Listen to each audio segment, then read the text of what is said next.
UP Dastak Anuj Kumar. जैसा कि मैं कानपुर 12 सरोही कल्याणपुर में आया हूँ, यहाँ पर मैंने देखा अंजू गौतम नाम की एक महिला है, उनके साथ क्या हुआ है। खेती संबंधित इनकी जितनी प्रॉपर्टी है, ठाकुर हाकिम सिंह नाम के व्यक्ति इनकी सारी प्रॉपर्टी हड़पने का प्रयास कर रहे हैं। मैं खुद उन्हीं से पूछना चाहता हूँ उनके साथ कब से घटना हुई है और कैसे कैसे उनको आश्वासन लोग दे रहे हैं। पहले तो अपना शुभ नाम बताइए। हमारा शुभ नाम अंजू गौतम है। और सर, घटना ये है कि जैसा आपने कहा, प्रयास कर नहीं रहे, प्रयास कर चुके हैं और प्रयास में सफल हैं।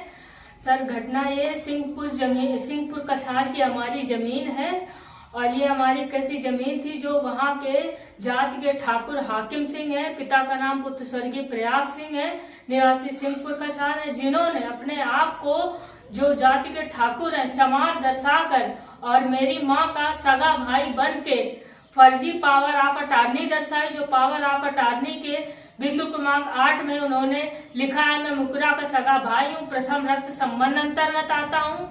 और उन्होंने अपने आप को ठाकुर होते हुए चमार बना के फर्जी तरीके से पावर ऑफ अटार्नी बना ली।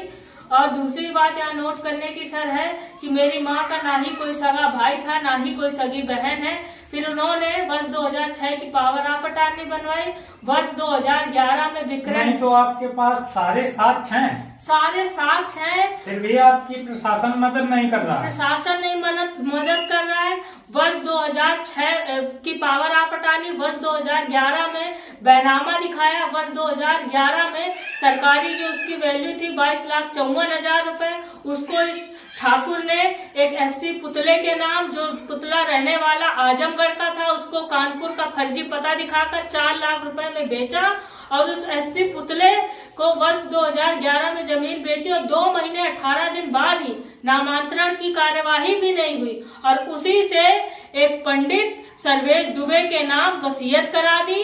और वो सर्वेश दुबे जो जानकारी में है, जो लोगों द्वारा बताया गया, ये अखिलेश दुबे बहुत बड़े यहाँ के माफिया हैं और क्या कहते हैं वकील भी हैं, उन्हीं के भाई हैं सर्वेश दुबे। एक बात आपसे स्पष्ट पूछना चाहता हूँ कि ठाकुर हाकिम सिंह जो हैं, आप प्रशासन के बारे में क्या सोच रही हो और भारतीय जनता पार्टी की सरकार है प्रेजेंट टाइम में, उसके बारे में क्या सोचना है? प्रशासनिक सोच के बारे में ये सोच रही हूँ, मैंने 1 साल संघर्ष किया, मेरी FIR नहीं लिखी गई।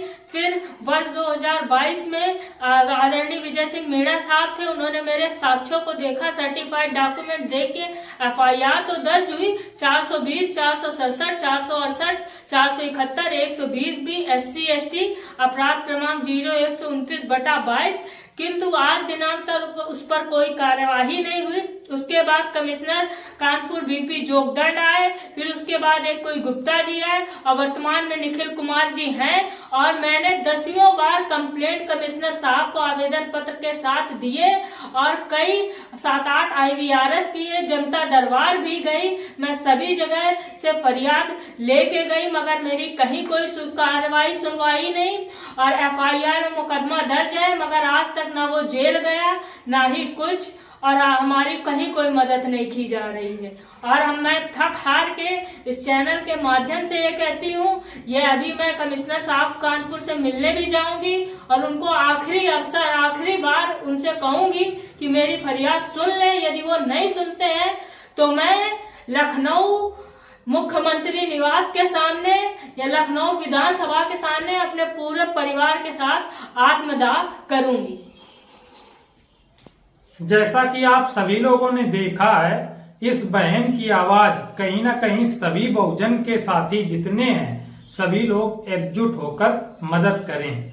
नहीं तो ऐसे तो हम देख रहे हैं बहुजन समाज को इतने ज्यादा संख्या में गुमराह किया जा रहा है। जैसे कि इन्होंने बताया, भारतीय जनता पार्टी की सरकार होते हुए भी इनको न्याय नहीं दिया जा रहा है। कौन है ये लोग? आप सभी लोग इस विषय में सोचें और न्याय दिलाने का काम करें। थैंक यू, धन्यवाद।